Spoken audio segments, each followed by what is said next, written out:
Hoy charlamos con Gastón Vigo. Él me enseñó que ningún sueño es demasiado grande como para no hacerlo realidad. Inspirado en el padre Opeca, creó Acamasoa en Argentina, un proyecto de vivienda, de familia, de comunidad para hacerle frente a la pobreza extrema. Conozcamos juntos Acamasoa Argentina, de la mano de Gastón Vigo.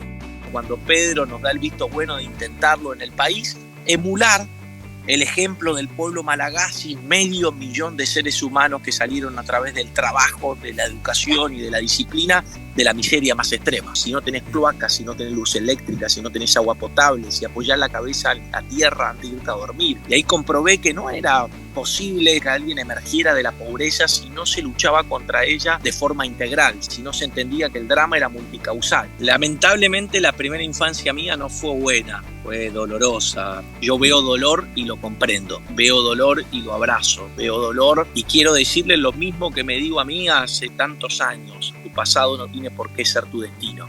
Nosotros lo que tratamos de llevar a cabo es nivelar el campo de juego.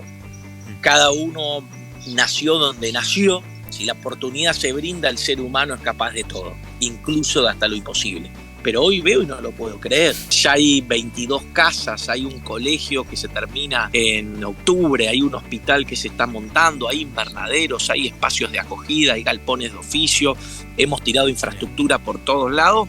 Pero bueno, nuestro secreto es el hacer, hacer. Soy la voz de muchos que hoy todavía no tienen voz, pero ya van a tener. La Acamasoa ni la funda Pedro, ni la funda Gastón Vigo, la funda Jesús. Yo estoy convencido que la resurrección de él está en el ser humano que nos encontramos todos los santos días. Si pensamos que ahí está Jesús, todos vamos a vivir de una forma distinta, todos vamos a ser más permeables a sus signos, a sus mensajes, a su llamado.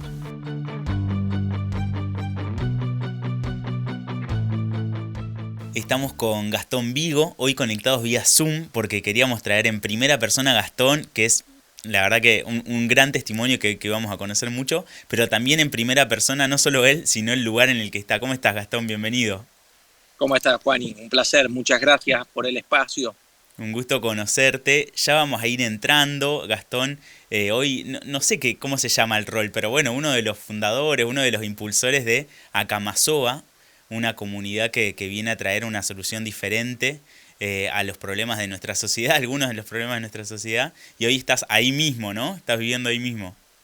Exactamente, sí. Desde enero de este año ya me vine a vivir acá. Durante mucho tiempo fue a hacer 2.000 kilómetros por semana. Y Claro. bueno, ya este año, ya una vez con la casa concluida, decidimos con mi mujer ya venirnos a vivir acá. Qué bien. Bueno, ahora vamos a llegar acá porque me interesa que un proyecto que no es solo tuyo, un loco de la guerra, ¿no? Que se puso a hacer una solución, sino que compartido en familia, por lo que me contás. Está bueno. Tal cual. Antes de la locura de Acamasoa, me contabas que sos de Santa Fe, o no, de la ciudad de Santa Fe. Y Yo nací en la precapital allá por julio del 88, así que unos cuantos años. unos cuantos pocos para los logros, para los caminos que has caminado, pero bueno, naciste ahí en un contexto más chico, seguramente de ciudad. ¿Cómo fue tu camino cuando eras más chico con el sector social? Bueno, ¿cómo fuiste descubriendo también lo que querías estudiar y demás? Que parece, si uno lo ve desde afuera, parece que no tiene nada que ver con el sector social. Quiero conocer ese vínculo, pero ¿cómo fue primero esos inicios en la vida de ese Gastón de Santa Fe? Sí, lamentablemente la primera infancia mía no fue buena, fue dolorosa. Lamentablemente sé lo que son los abusos que te ultrajen, que te dañen, que uno se quede a veces sin ni siquiera con las ganas de respirar, de vivir, de proyectar. Pero esa primera infancia que arranca a ser mala a partir de los 7 años y dura hasta los 14 años, y yo viví una infancia de mucho silencio. Ese silencio, si bien después tuvo impacto en el cuerpo, en mis emociones, en mis vínculos, sí es cierto que me dio capacidad de introspección. Yo veo dolor y lo comprendo, veo dolor y lo abrazo, veo dolor y quiero decirle lo mismo que me digo a mí hace tantos años: tu pasado no tiene por qué ser tu destino. Y fui transitando ese camino y tuve la suerte también, porque todo lo que me pasaba no era por culpa de mi familia, sino por gente externa, de tener una familia en la que me sentí abrigado a la hora de volcar mis ideales, a la hora de decir: che, viejo, me invitaron a ir a misionar a algún lugar, puedo ir, vi tal persona que creo que necesita una mano, le podemos dar un favor concreto que necesita para una posibilidad laboral, que sus hijos necesitan útiles para poder estudiar. Y mi vida tuvo mucho de trabajo social y de ayuda humanitaria desde siempre. Yo no recuerdo haber pasado una semana en mi vida sin ofrecer, sin servir, sin brindarse al otro. Pero fui creciendo también haciendo deportes, teniendo amigos, cometiendo un montón de equivocaciones lógicas de la edad, pero fui perfilando mi vida hacia lo que parecía una carrera académica. Me Mm. gustaba la administración de empresa, me gustaba el estudio de la economía y traté de alcanzar todos los títulos académicos que a mí me daba la posibilidad de poder estudiar. Y bueno, cuando terminé el doctorado en economía, me quedé con una espiga grande. ¿Qué tanto Mm. querés estudiar? ¿Qué es lo que querés ¿A dónde tapar? querés ir? Como eso de hacia dónde estoy corriendo, ¿no? ¿Por qué estoy yendo tanto para un solo lugar? Tal cual, bueno, también me ayudaba la escritura para poder sacar todo lo que yo tenía adentro, pero el servicio era una posibilidad de paz, era una Mm. posibilidad de felicidad. Y bueno, lo que hice en el camino, tuve una primera experiencia laboral que me ayudó en el sentido de que pude conocer lo que es trabajar en el mundo corporativo, pero en un momento tomé la decisión de ir a trabajar con fundaciones dedicadas a combatir la desnutrición. A mí me cautivaba y me dolía esa idea de que el cerebro es mágico y cruel, que es mágico porque crece con una velocidad impresionante en la primera infancia, pero es cruel, porque si uno no le da el estímulo y la nutrición al chico adecuada, pueden quedar problemas bioquímicos, eléctricos, anatómicos, funcionales, psiquiátricos, psicológicos. Y ahí fue cuando tomé mi primera gran decisión. Bueno, no voy a trabajar en el mundo corporativo, voy a brindarme para ayudar a que haya menos desnutridos en Argentina. Un profesional que había estudiado, que había especializado en economía, se da cuenta de que quiere buscar un paso más, ¿no? Como que quiere aportar al mundo desde otro lugar. ¿Cómo fue tu contexto cuando dijiste, che, me voy a ir del mundo corpo, que a veces desde afuera se ve muy lindo, ¿no? Y muy brillante, y voy a entrar a dedicar mi vida profesional al mundo social? ¿Cómo fue ese contexto? Bueno, siempre hay dudas en tu familia, te preguntan, bueno, ¿y cómo vas a hacer? ¿Cómo te vas a sostener? Tus amigos, bueno, te veremos menos de lo que te hemos visto durante todo este tiempo. Después están los que creen que es algo pasajero, intuyen de que probablemente sea una utopía de la juventud y que eso Mm. en algún momento se va a calmar. Yo lo tenía muy claro. Si algunas virtudes tengo, creo que la que más me caracteriza es la de decisiones radicales. Donde voy, voy como un perro de casa. No voy a medias tintas o a ideas que van a durar un poco. Me la juego por completo porque así creo que es como quiero vivir la vida. Y empecé ese camino también encontrándome que a veces no bastaba con ayudar a un chico desnutrido, porque pensaba la escuela a la que iban y era una escuela a la que no lo formaban a esos niños para la sociedad en la que iban a estar inmersos. Veía a sus padres que difícilmente se iban a poder insertar en el mercado laboral porque ni siquiera tenían los estudios obligatorios completos, porque vivían en lugares muy precarios, porque todo eran changas discontinuas y después uno se mete en sus hogares y es muy difícil emerger si vos salís de tu casa escuchando tiros, si no tenés Mm. cloacas, si no tenés luz eléctrica, si no tenés agua potable, si apoyás la cabeza en la tierra antes de irte a dormir. Y ahí comprobé que no era posible, salvo excepcionalidades, que alguien emergiera de la pobreza si no se luchaba contra ella de forma integral, si no se entendía que el drama era multicausal. Y ahí fue cuando empecé a estudiar, investigar sobre la obra del padre Opeca al Madagascar, que de mi forma de ver la vida ese hombre, ese santo hombre dio en la tecla. Dio en la tecla y te fuiste a verlo, ¿o no? Fuiste a encontrarte con él para ver en primera persona qué estaba haciendo.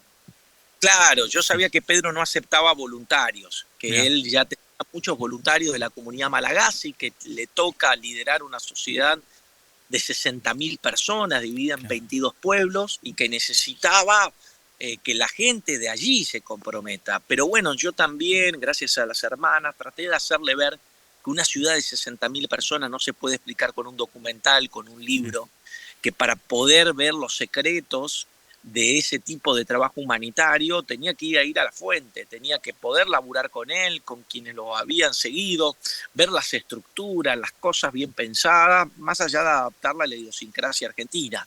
Y bueno, Pedro tuvo la generosidad de recibirme, después fui con los años muchas veces más, pero lo que puedo dar fe es que ese hombre es un testimonio concreto, vivo, de lo que Jesús plasmaba. ¿Qué decía Jesús en definitiva? Cuando veas un peregrino, hospedalo, cuando alguien esté en la cárcel, visitalo, cuando veas un hambriento, dale de comer, cuando veas un sediento, dale de beber, cuando veas a alguien que es pequeñito pero necesita su ayuda, no dejes de hacerlo porque lo estarás haciendo conmigo. Bueno, eso hace Pedro, hace 57 años. Sí, Y nosotros lo que buscamos, de alguna forma acá en la Argentina, cuando Pedro nos da el visto bueno de intentarlo en el país, emular el ejemplo del pueblo malagasy, 500.000 de seres humanos que salieron a través del trabajo, de la educación y de la disciplina, de la miseria más extrema. sí, para nosotros que por ahí no fuimos a conocer al padre Pedro y todo lo que está haciendo allá en Madagascar, si nos pudieras ilustrar que fuese, lo conocías por tus aproximaciones virtuales de algún modo, ¿no? De escucharlo, de leerlo, de ver algún documental. ¿Qué te pasó? ¿Cómo se ve ese primer encuentro ahí con esa comunidad? Que bueno, que es esperanza porque es realidad, ¿no? Como es algo que vos querías hacer acá o que se pudo hacer, pero que ya estaba pasando.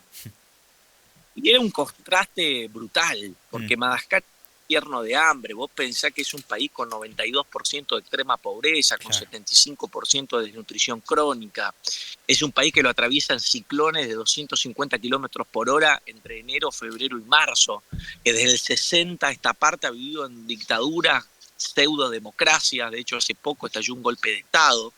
Y aún así ves ese contraste entre basureros inmensos, entre gente agonizando en la calle, un país además deforestado al extremo, con Mm, 5 rutas que atraviesan una isla inmensa de más de 30 millones de habitantes, la cuarta isla más grande del planeta. Sin embargo, ves ciudades construidas por Pedro. Ves que no es solo hacer casas, es hacer colegios, es hacer cementerios, es hacer maternidades, es llevar adelante carreteras, cuestiones pluviales, cloacales, conectividad, es pensar que puede dar laburo. Entonces termina desde haciendo de canteras de piedra hasta hoteles, claro. desde laboratorios bioquímicos hasta talleres metalmecánicos, de carpintería y de lo que ustedes se imaginen de los oficios más diversos. Ha hecho cada metro cuadrado, junto con la gente, por supuesto, de esa ciudad. Lo otro que es maravilloso es la interpretación objetiva de qué es la pobreza y cómo se la afronta. Pedro es un hombre de acción. Vos vas a verlo. Yo la primera vez lo visité en el año 2018 y después con los años fui yendo y la última vez ahora en enero del 26. Es un perro de casa. Sigue siendo el primer obrero. Sigue Qué lindo. trabajando con esa capacidad de resolución ante problemas inmensos. Ha enterrado 5.000 personas. Mm, La cantidad de personas que lamentablemente fallecieron en todos estos años de lucha, lo hermoso y lo gratificante es que nacen en las maternidades de Acamazoa 2.600 niños por año. Es decir, que la vida se va haciendo lugar a la muerte. Y yo les puedo decir que vale la pena ver los documentales de Pedro, leer sus libros, porque si bien a veces los católicos nos desesperanzamos, nos ponemos tristes, estamos ante un ejemplo cabal de una persona que hace el cielo en la tierra. No dice, bueno, los pobres van a tener una recompensa en el futuro, en el cielo. No, no, si Dios existe hay que hacer también algo ahora. che, Gastón, y vos fuiste para allá y te encontraste con esa realidad palpable y tenías que volverte a Argentina. Yo, Sí, cuando te fuiste ya sabías que querías replicarlo de algún modo. ¿Cómo fue ese paso de decir, me voy a poner esta respuesta al hombro, seguramente en comunidad también, pero ¿cómo fue sí. ese arrancar?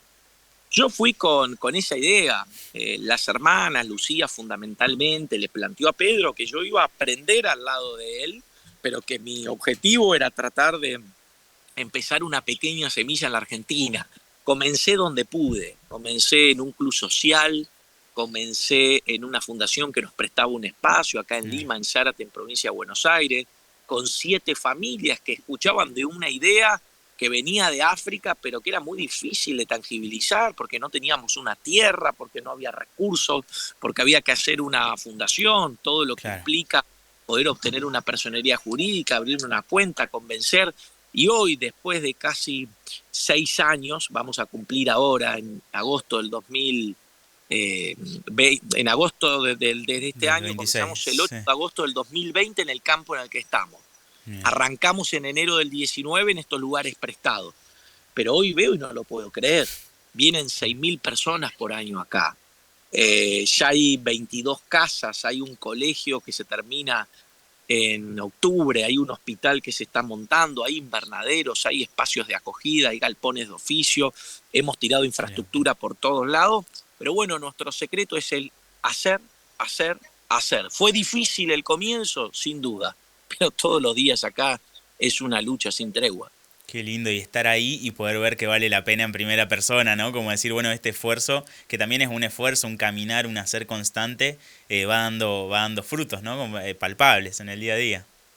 Sin duda, yo cuando veo a las familias no puedo creer la capacidad de resiliencia que tiene el ser humano, porque acá estamos hermanados en dolores, Claro. todos tenemos historias en su mayoría complejas, que a veces hay heridas que no se han cicatrizado, sin embargo acá nos ponemos de acuerdo en lo importante. Lo mismo pasa cuando vienen voluntarios más allá de la ideología, la nacionalidad, la posición económica o el credo religioso. Acá las preguntas son concretas, las resoluciones son rápidas. Si hay un desnutrido, ¿qué hay que hacer? ¿Lo nutrimos o le preguntamos de qué cuadro Claro. es? Si el chico no tiene hoy la posibilidad de vivir humanamente con su familia, ¿nos ponemos a construir juntos las viviendas poniendo sudor compartido o tratamos de pensar una idea que nunca terminamos de ejecutar? Y lo mismo con cada situación y bueno, esta es una realidad que desmiente esa idea de fatalidad de la pobreza, que no se puede hacer nada, que lo único que podemos hacer es asistir. Si la asistencia es perpetua, si nunca es promoción humana, estamos haciendo mucho más daño. Y en esta idea bueno, eso, de encontrarse con un problema que parece irreconciliable con una solución, a Camasoa le da una respuesta concreta que los involucra incluso a las familias, ¿no? ¿Cómo es ese método de construcción, de hacer comunidad y de ir creando esa ciudad de algún modo con estas personas? ¿Cómo funciona? Nosotros lo que pensamos es que a los pobres hay que mirarlos por su potencialidad, no por sus carencias. Claro que las carencias tienen un lugar para abordar aquellas cosas que de inmediato no tienen resueltas, pero sí buscar el esfuerzo compartido, el creer en que se los puede capacitar, que se los puede acompañar, que a todos nos va a doler los mismos huesos al finalizar la jornada, Mm. pero que lo vamos a hacer en conjunto con la satisfacción de que la ayuda mutua tiene tanto peso como el esfuerzo individual, que vamos a buscar la manera de que haya cosas que son innegociables. Acá no hay ningún adulto que no se esté escolarizando. Todos los adultos o terminaron la secundaria o la terminan acá. Todos los niños están escolarizados, cumplen controles de salud de martes a sábado de 8 a 17 horas, cada día a las 7 de la mañana llega un jornal de trabajo, donde nos toca a todos ocupar una función dentro de las obras que estamos ejecutando. Después que hay normas de convivencia, acá no puede primar la violencia, acá hay muchos hábitos que hay que dejarlo en la puerta para querer y buscar una nueva vida. Después, no hay nada que más efectivo en la vida que el tiempo, Mm.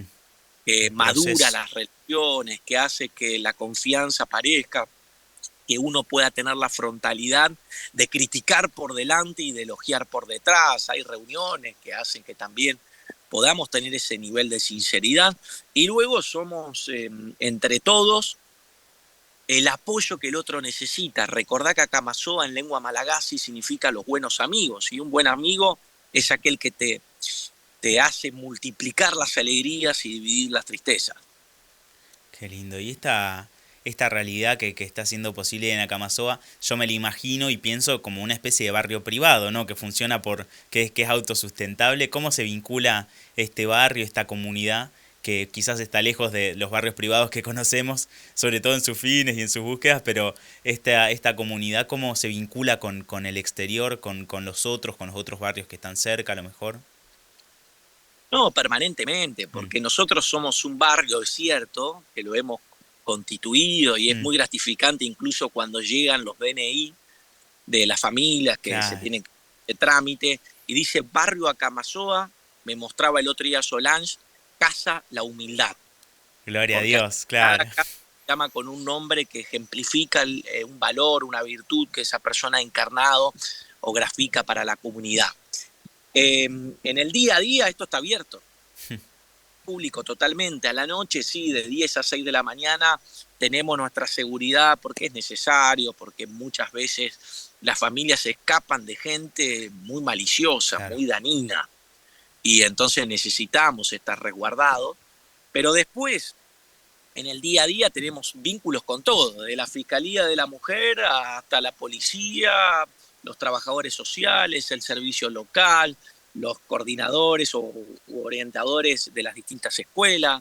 Nuestra relación con la vida de afuera es absoluta porque esta gente no deja de hacer deporte, de ir al almacén, de buscar también a veces laburo afuera. No todos trabajan en Acamasoa, porque Acamasoa no puede absorber a todos.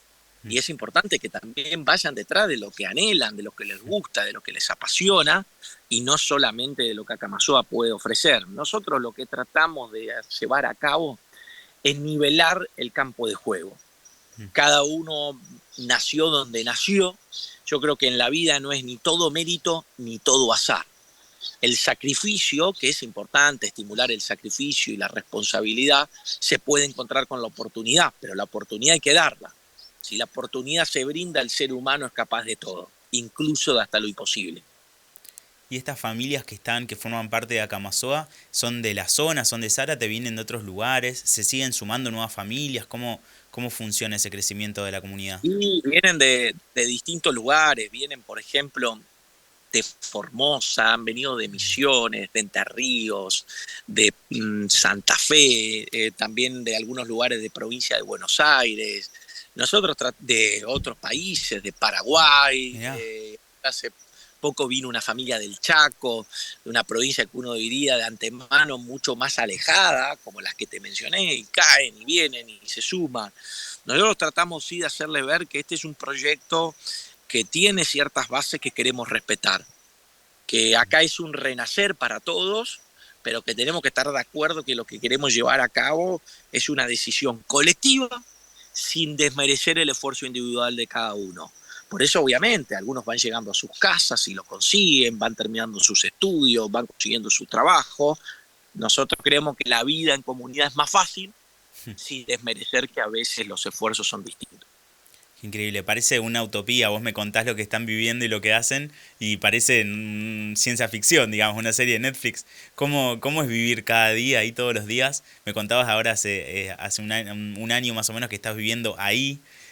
¿Cómo es vivir en Acamasoa? ¿Qué pasa en el día a día? Me contabas que tenían horarios, pero ¿cómo se vive esa familia, comunidad de muchas familias?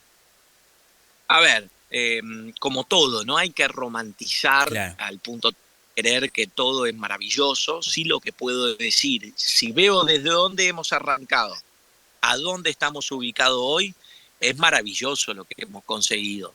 Porque de nuevo, los chicos están escolarizados, los adultos también, se trabaja, se vive en un marco en donde no hay violencia, en donde dialogamos cuando hay problemas. Por supuesto que no siempre las familias están en el mismo estadio de proceso Mm, individual, ya que llegan y se tienen que adaptar, tienen que aceptar con gusto lo que nosotros proponemos, porque acá no se trata de imponer, se trata que sea una decisión de autonomía, de libertad, de convicción de vivir de otra forma.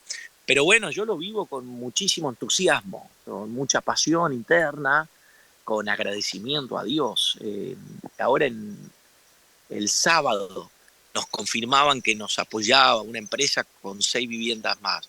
Y claro. yo me fui a dormir con una emoción muy grande, porque sé lo que ha estado acá hacer cada metro cuadrado y que de repente alguien nos diga, lo vamos a ayudar con 6 viviendas, que son viviendas definitivas, son viviendas de 78 metros cuadrados, con 3 dormitorios, con todos los servicios, no es algo transitorio. Ok. Y bueno, una donación así te invita a seguir por ejemplo, esta semana con más fuerza, cuando recién veía el colegio, cómo están trabajando, también muy contento, la capilla que la estamos terminando, otros que están levantando hogares.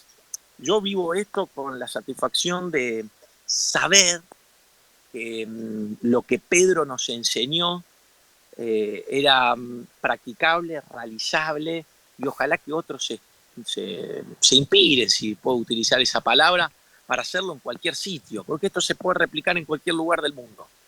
Y ese esquema es gratuito, digamos, ese esquema es compartible y es un poco el objetivo, ¿no? Que muchos Y más lo replican. totalmente, eso es lo que nosotros buscamos, que esto se prenda como un fósforo y que vaya a todos los lugares donde la gente lo necesite.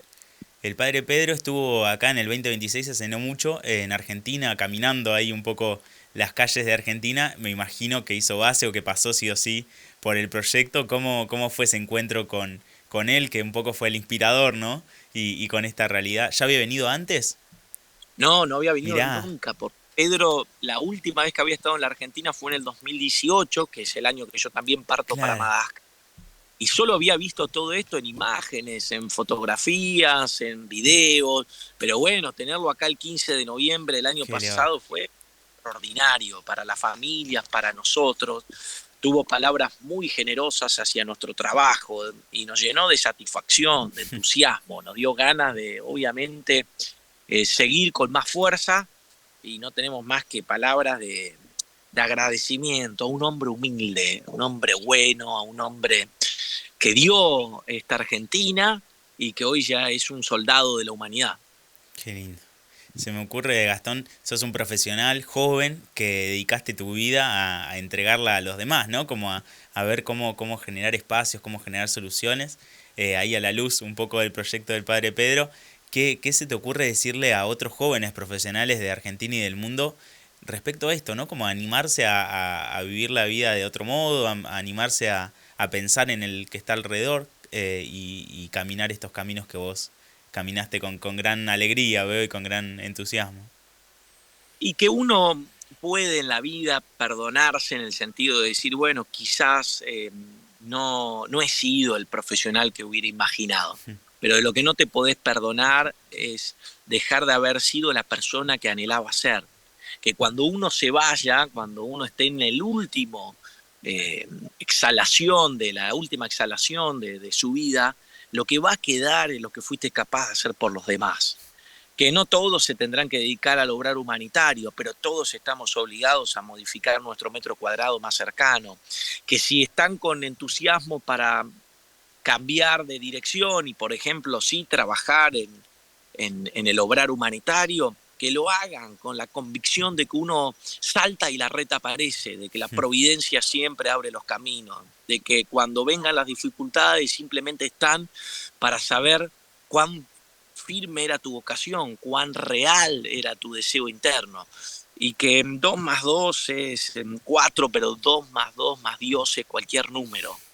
Que vayan detrás de esos sueños, porque el soñar y concretar un sueño es el regalo más grande que te puede dar la vida. Qué hermoso. Estaba pensando, ¿tenés menos de 40 años o no?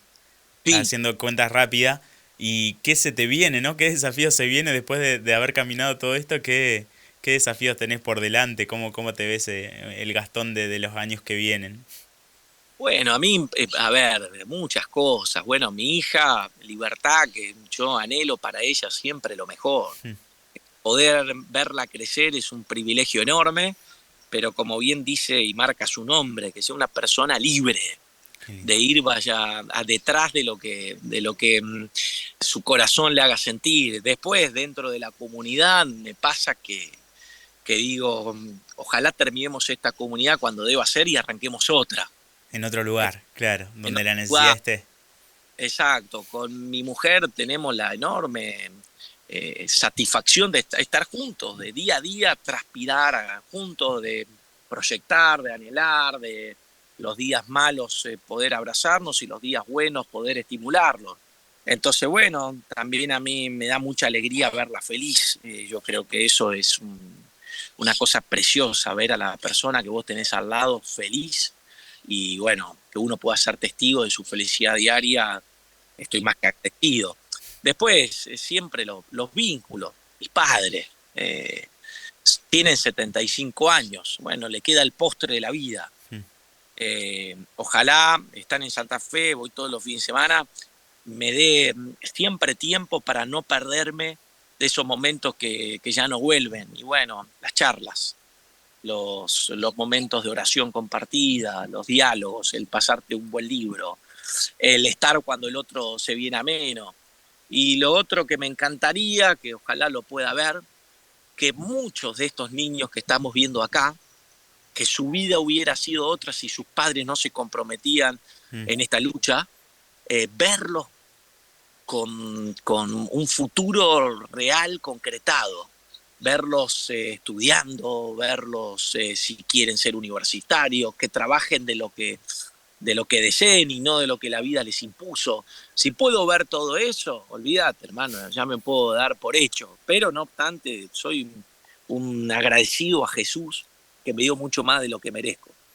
Algo lindo que tiene este sueño es que no solo tuyo, no solo de la comunidad, sino que se comparte, me contabas recién la anécdota ahí de la empresa que donaba las casas, pero también con un montón de voluntarios, de escuelas, Sí, de espacios que se acercan a dar una mano, a conocer, imagino, y a dar una mano frente a ese proyecto tan lindo y tan grande, ¿no? ¿Cómo es ese vínculo con los colegios, con los voluntarios, las organizaciones? es extraordinario porque vienen colegios de distintos palos, no siempre Claro. son colegios de la misma religión nuestra, tampoco del mismo nivel económico entre ellos, y todos vienen acá y le meten, y le meten, y le meten, desmienten esa idea de que el adolescente está perdido. Somos testigos nosotros de 6.000 jóvenes que han ayudado a que este barrio se haya hecho. Qué Y locura. seguirán ayudando hasta que se termine. Y comenzarán seguramente otros jóvenes a darnos una mano. Después verlos con toda su inocencia, su frescura, su ingenuidad, pero también divertirse, haciendo el bien, pasándola bien. Luego veo cómo los coordinadores se sienten con mucha satisfacción de decir, mirá vos, este chico, esta chica, que quizás en el aula no es la que mejor se porta o la que presenta más entusiasmo a nivel académico, mirá cómo estas cosas les movilizan y le marcan el alma. Me encanta cuando se quedan a dormir, a veces se quedan a dormir 3 días, otros ahora vienen en mayo, casi no hay un día, te diría que de los 22, 24 días laborables, por decirlo de alguna forma, 19 vienen voluntarios. Qué ¿Sabes lo increíble. hermoso que es levantarte, salir a trabajar? Y es como nitrógeno en el alma. Que bueno, tenemos más ayuda, vamos a ir más rápido. Y los jóvenes tienen esa alegría que te transmiten y también te hacen parar un poco la pelota. Te dicen, che, loco, todo lo que hicieron. Porque uno está, si no, vamos, metele, dale, vamos para adelante, falta. Claro. Y a mí me ayuda mucho la venida de ellos porque me hace encontrar una pausa. ¿Cuántas familias, me recordás cuántas familias están hoy en Acamazó, acá en Argentina? Y ¿Y cuántas faltan para...? ¿Hay como un número que diga, bueno, acá cerramos el barrio y empezamos otro desafío? ¿Cómo es el...? exacto, nosotros tenemos proyectado 82 viviendas, Ok. 68 espacios de acogida. Hoy hay 18 viviendas habitadas, va a haber 24 a fin de año, y hay 17 espacios de acogida, que son containers en donde están familias por situaciones límite hasta poder llegar a su casa. Entonces, ese grupo nos hace a nosotros, nos permite que 35 familias estén habitando acá, 110 personas entre adultos y niños. Después están las familias que vienen de afuera. En definitiva, vos tenés un grupo de 60 familias que todos los días estamos trabajando acá. Increíble, qué increíble. Si yo quiero dar una mano, ya sea para aportar económicamente, para ojalá donar una casa, aparte de una casa, o para ir un día a dar una mano en lo que haga falta, ¿cómo puedo hacer para comunicarme con ustedes? Bueno, una cosa importante que siempre decimos nosotros es que el donante mensual, el donante Mm. pequeño, aquel que te dona lo que no le va a molestar cuando lo lea en su resumen de tarjetas, ingresa al Instagram de Acamazó, al Facebook o a www.acamazoargentina.org, va a haber un link de donar online que Bien. es una muy buena forma. Donen lo que vale un alfajor, una porción de pizza, donen aquello que tienen en la alacena y ustedes lo monetizan y dicen, bueno, voy a donar esto mensualmente. Ese es un gran aporte porque la Bien. suma de voluntades te permite a veces pagar salarios, te permite cubrir costos fijos. Nosotros tenemos que pagar luz, seguros, nafta, por decirte cosas así, Claro. que todo eso hay que cubrir y que a veces no son posibles de cubrir con donaciones de empresas que generalmente te ayudan para levantar un colegio, un hospital, un Sí, son invernadero. para fines más específicos, ¿no? Como, bien. Exacto. Lo otro, sí, siempre necesitamos donaciones en especie. Hay gente que nos dice, mira, no quiero donar plata, pero decime cuántas varillas del 12 necesitas para tal platea, cuántas Bien. chapas para techar un hogar, cuántas placas de yeso para emplacar internamente también una vivienda. Y bueno, nosotros le vamos pasando, hay forma de comunicarse con nosotros en info@camasoargentina.org. Y si se quiere ayudar, viniendo de martes a sábado de 8 a 17 horas, caigan directamente, sin escribir. Bien. De martes a sábado de 8 a 17 horas. Siempre va a haber cosas para hacer. Gastón ha sido muy generoso con nosotros para poder coordinar esta entrevista. Ahora estaba trabajando y suspendió un ratito su tarea para poder charlar y compartir esta buena noticia. ¿Cómo es también ese vínculo con compartir con los demás esta alegría, ¿no? Que es el Evangelio hecha realidad y que es una solución a una problemática tan grave como la pobreza, como la falta de educación, de salud? ¿Cómo se vincula Acamasoa con esta idea de compartir con todos esta alegría de Acamasoa, ¿no? Realidad. Bueno, yo soy un agradecido, que me llamen, que quieran que les contemos lo que hacemos. Estos espacios siempre generan nuevas voluntades, porque Dios toca el corazón de que quien lo oye y rápidamente se suma. Después, que hablemos en estos términos, que hablemos del Evangelio, que hablemos de ese Jesús que está más vivo que nunca, que hablemos de una realidad práctica de cómo combatir la pobreza y que otros se sumen. Soy la voz, entre comillas, de muchos que hoy todavía no tienen voz, Mm. pero ya van a tener. Porque a mí me toca representarlos, porque quizás, bueno, la gente se queda con la idea de que soy el que ayudó a fundar Acamasoa, pero Acamasoa ni la funda Pedro, ni la funda Gastón Vigo, la funda Jesús. Jesús es el fundador de Acamasoa, porque siempre me gusta decir que yo estoy convencido que la resurrección de Él está en el ser humano que nos encontramos todos los santos días. Si pensamos que ahí está Jesús, todos vamos a vivir de una forma distinta, todos vamos a ser más permeables a sus signos, a sus mensajes, a sus llamados. Entonces, bueno, gracias hermano por darme este espacio, gracias a todos los que nos llaman y nos ayudan a visibilizar a Camasoa, este grito de dignidad, que ojalá mucha gente lo encuentre como un camino de esperanza. Gloria a Dios, che, por Acamasoa, por vos y por todas las familias que están ahí y por toda la gente que pasa para dar una mano, para aportar, para hacer realidad este sueño. Gracias, che, por tu tiempo. Gracias, Juanín, un abrazo enorme. Seguimos, Saludos a todos y a todos los chicos. seguimos Chau. juntos. Muchas gracias.